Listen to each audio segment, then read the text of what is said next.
What's up, everybody? It's Amber Bradley for the Loss Prevention News Network, and you have tuned in to Fashion Advice with Brian Bazer, AVP. Congratulations on that. Oh, thank you. Well, hopefully after today, still AVP.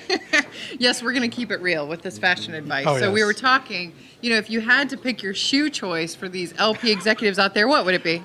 Well, flats. It's the safest way to go in. Flats. You should be changing out in between breaks. Yeah, come on.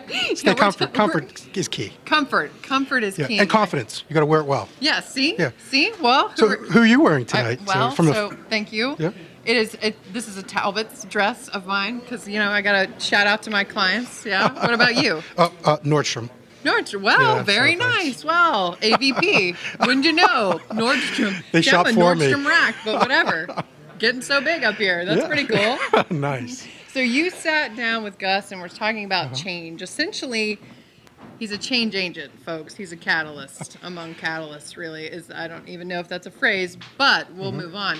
Let's talk about your background, because your whole thing was talking about you have to have multi-experience in all different footprints of retail, right? Well, I think it was my learnings from the multiple sectors that I've had a chance to be in. Now, I don't know if that's a good thing or a bad thing, right? If each sector keeps kicking me out and I have to go to a new one to try, or the breadth of experience. Yeah, it's like a rock star. You're the rock star making the circuit. No big deal. Yeah, exactly. But what all of a sudden, I picked out the commonalities in the thread of each of the roles, and the reality is leadership is leadership, right? And then how do you apply what you do and do well, and how do you apply it in the different companies?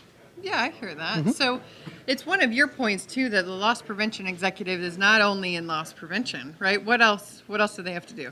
Well, you always have to be in sales. Remember, we're in retail, so you have to sell. So therefore, I'd like to present with you a coupon so that the next time we do this little repartee, you be a dressbarn. All right, I'm digging that. Go. Thank you. Yes. You know, I'm getting all kinds of presents today. First, a selfie stick from Axis, and now total dressbarn. Look out, North Point Mall. Trying to keep up with Hedgie. Yeah, right. Tough. So send presents to Calibration Group, Roswell, Georgia. I'm not really giving you my address, stalkers.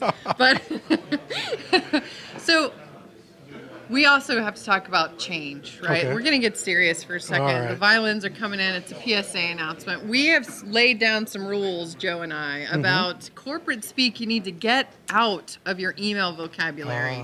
Right? Yeah, exactly. So I was paying attention today. I know. I appreciate was that. We have hundreds of retailers in the room just totally gawking at us doing this. So no pressure. But we've already had thrown out the thinking outside the box. At this point, I'm not sure if it's in or out. But we're going to go with outside. And then the whole well, Ed's whole piece. I can't even pronounce half that stuff. Yeah, he said pursuant to. I don't even know what he's like an attorney. I know.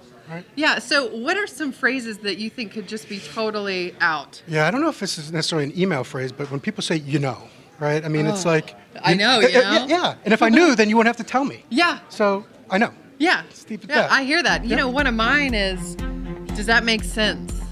I got to tell you, I feel like an idiot when someone says that, because, it makes sense. And what makes sense even more is Mike Chrisman. We love you, buddy. He's giving me the wrap it up sign. Thank you for being a good sport. Appreciate it. We're going to send it over to Mr.